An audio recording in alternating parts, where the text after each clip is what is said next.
Hello?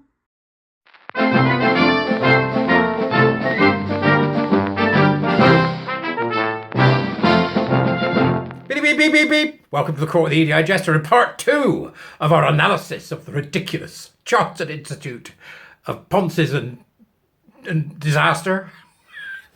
Chartered Institute of Personnel Development Training part 2. Now, you saw part 1, I assume. If you haven't, go and see part 1. Links in the dubris, right? Okay, go and see part 1. Become a warrior teacher, buy me a coffee. Keep me going. I think they're going to demonetize this one. So if you can help, do help. So what we've got is part 2 of this lot, right? So without further ado, I think we should probably move on and get straight to it. So let's begin with clip 1 of this continued nonsense, right? Of which I want you to remember when you're watching it, there were over 70 people in this training course. 70 people. Right, that's a CIPD. Now, average charge for a CIPD course, probably about 200 quid. You work it out. Talk about a boondoggle. It's an absolute con, isn't it? Is it a con? Is it me or is it a con? If I'm wrong, I'll happily say I'm wrong. But is it me or is it a con? I think it's a con. But then you can decide by watching. Follow along with me, the Jester, as we revisit the Chartered Institute of Personnel and Development's premier training course on gender identity. Do enjoy. So this is non-binary is something different. This is transbinary. And it's a very specific group of the people under this gender diversity umbrella are people who are transbinary. And so the terminology here is we've got AMAB, so assigned male at birth, we've got female, assigned female at birth. And most of the people in this transbinary category who are actually transgender are saying that they feel somehow different from like 2, 3, 4, 5 years old. Although, interestingly, the delay in actually transitioning is, I think, on average, something like 22 years. So most people wait an average of 22 years before they even think about transitioning. So from the point that the idea first comes through their head, I think I'm different. I think there's something different with me. It's not something that people do quickly, as you can imagine. It's a complicated process.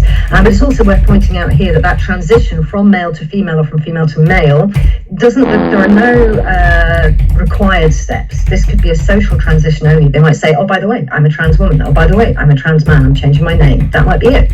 It might be legal, so it might go as far as getting a gender recognition certificate and actually applying to change names on legal documentation and other places.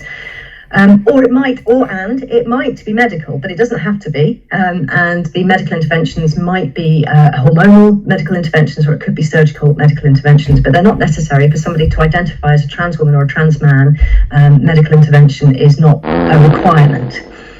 So yes, that's transbinary, and it's still very much in the binary kind of model. And then we have trans non-binary. So when we're in this space now, so you'll see on the pink and the blue, I've got male, cis and trans men. And on the female pink, we've got cis and trans women. So that's those group of people. Right. So there we go.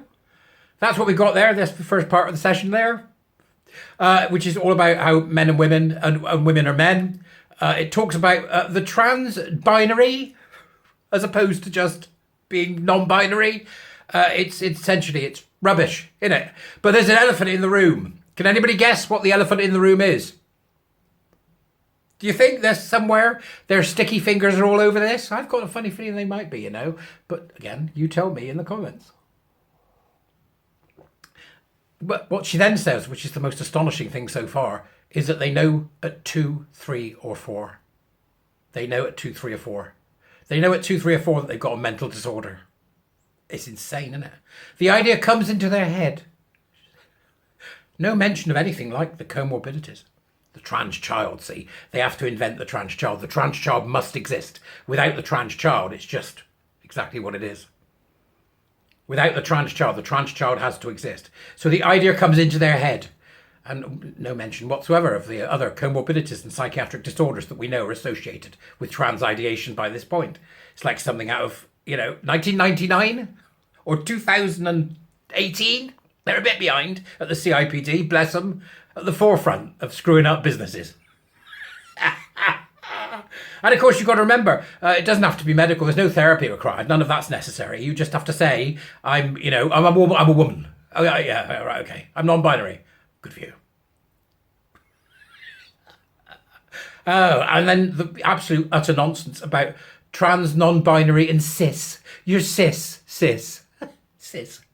Doesn't mean anything, except to make you a subset of your own sex, so they can insert this shit into it. That's what it's for, right? That's the only reason the word cis exists. It has no actual meaning at all in this particular sphere, this argot of conversation. None. It means nothing. Absolutely nothing. Because there's no such thing as a cis man, no such thing as a cis woman. That's just so they can insert gender identity into everything, which is what they intend to do. And it will be with disastrous consequences. You know that as well as I do, because this doesn't end well. It does not end well at all. So let's do a bit more, see what you make of this. Go.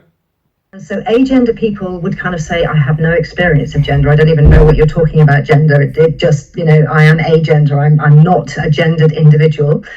Some people might experience bigender. So they might experience feeling male one day, feeling female another day. So this kind of fluctuation or variability and changeability. And actually a more up-to-date term really would probably be pangender.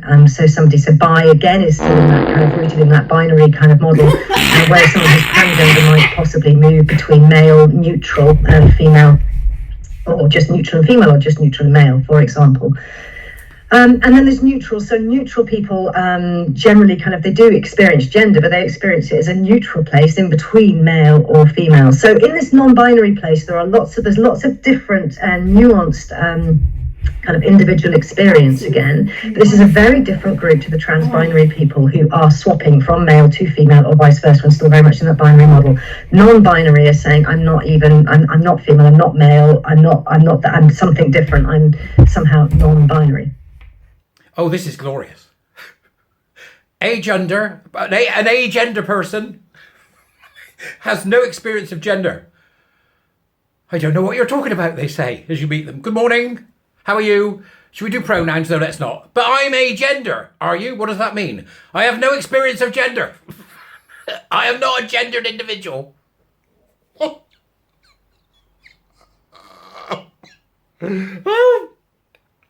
And then, of course, if you choose to, you can be a male one day, and then you can be a female the next day. You can make the choice. You can choose. It's all there for you to decide. And if you're really confused, just become a pangender. Pangender. What's that? Pangender. What would you call them? Tiefel? Or if you're in France, it'd be Le Creuset, wouldn't you? This is a Le Creuset person. They're far more expensive than Tiefel. And then you've got the neutral people. I mean, this is great, isn't it? The neutral people. We are the neutral people who live in a non-binary place. What's a non-binary? Is there such a thing as a non-binary place? They live in a black hole.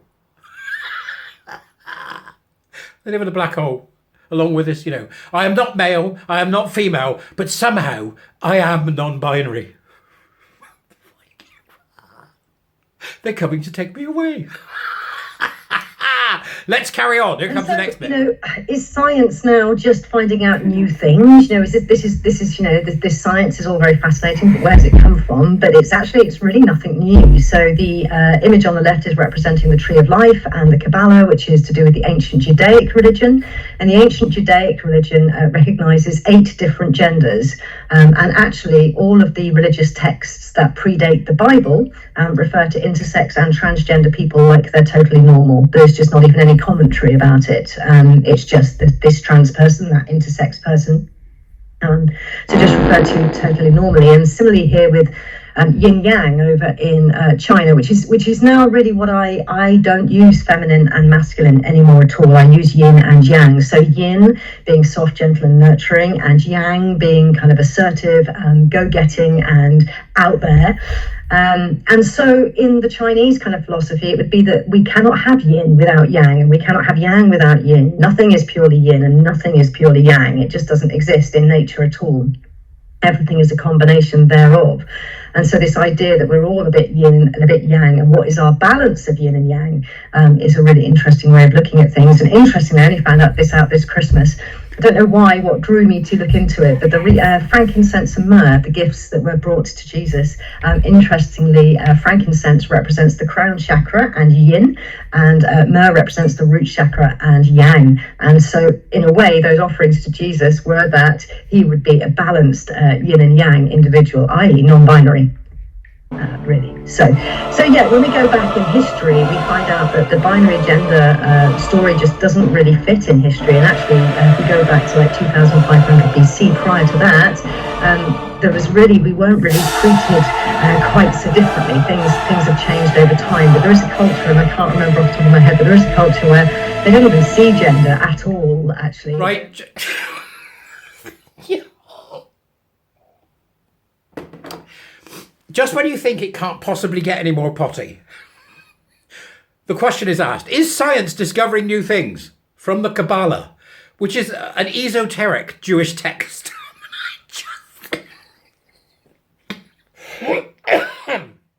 which is about stereotypes? That's what she's talking about, now, stereotypes, right? Right on about stereotypes. And then we've got yin and yang. Oh, it's your yin and yang and your chakras. Tree of life. It's like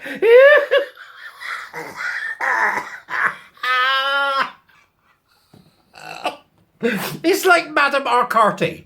Do you remember what was the film? David Lean, Blithe Spirit, based upon, I believe, a story by Oscar Wilde. And Madame Arcati was played by the marvelous Margaret Rutherford, right? Wonderful, Madame Arcati. And she would talk about, oh, my chakras.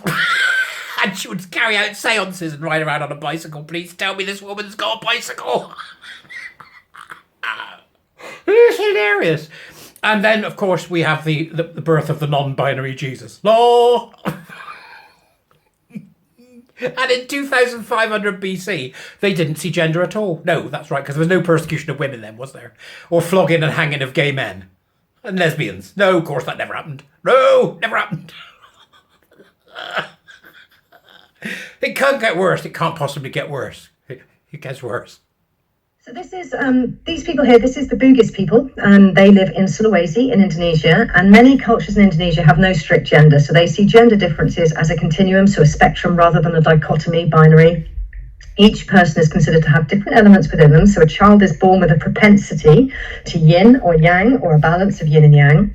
But then social conditions make them learn to be a woman or a man. And I love this when we actually get into some of the indigenous cultures. The way that they see gender is not as an individual thing, but rather part of an ecosystem and part of the community. So if somebody is a non-binary person with a balance of yin and yang, they can almost go this way or that way, and they're born into a society that's heavily yin, then they would be expected to kind of go towards the yang end. But if they were born into a society that's heavily yang, they might be expected to go into the yin kind of side of things. And so actually non-binary people historically and in ancient cultures were very revered because they had this flexibility to them, that they could play whatever role was needed, whereas somebody who's born very, very yin or someone who's born very, very yang doesn't have that same degree of flexibility. So in this tribe, they recognize three sexes, male, female, and intersex. And I don't think it's a result of scientific studies. I think it's just that this is how it's always been. They recognize that there are people who are male, people who are female, and people who are born intersex. And they also then recognize 5 genders, so male men, male women, non-binary people, female women, and female men, which, based on all of my research into the science behind gender diversity, this absolutely seems like they've got it absolutely correct. Non-binary, so I mentioned the Judaic religion that talks about, recognizes 8 genders, and actually that's generally a little bit of a breakdown of the non-binary into different types of non-binary. And it's not just one tribe, so it's not just the Bugis people in Sulawesi. This is a list of all the cultures around the world today that still recognise 3 or more genders, and so they're kind of all over the place. There might be some surprises when you have a look on there. So here we picked an example of the Bugis people, who are a small sect somewhere in Australia, I think, or Indonesia, as she says Indonesia in Indonesia, right? And it's interesting to note, of course, that she's so happy about it, despite the fact that Indonesia flogs homosexuals, and the treatment of women in Indonesia is absolutely appalling, absolutely appalling. And then you can add to that there's indigenous ways of knowing. This is the critical social justice arc, isn't it? Though this because it's an indigenous way of knowing, as if it's got any relevance. So 4,000 years ago, the indigenous way of knowing, absolutely deranged. More and more deranged as it goes on. And it's. Did you notice the bit? There's no commentary about the fact that non-binary and trans people had existed way back then. There's no commentary, which means that there's no proof of it at all. But the science behind gender diversity.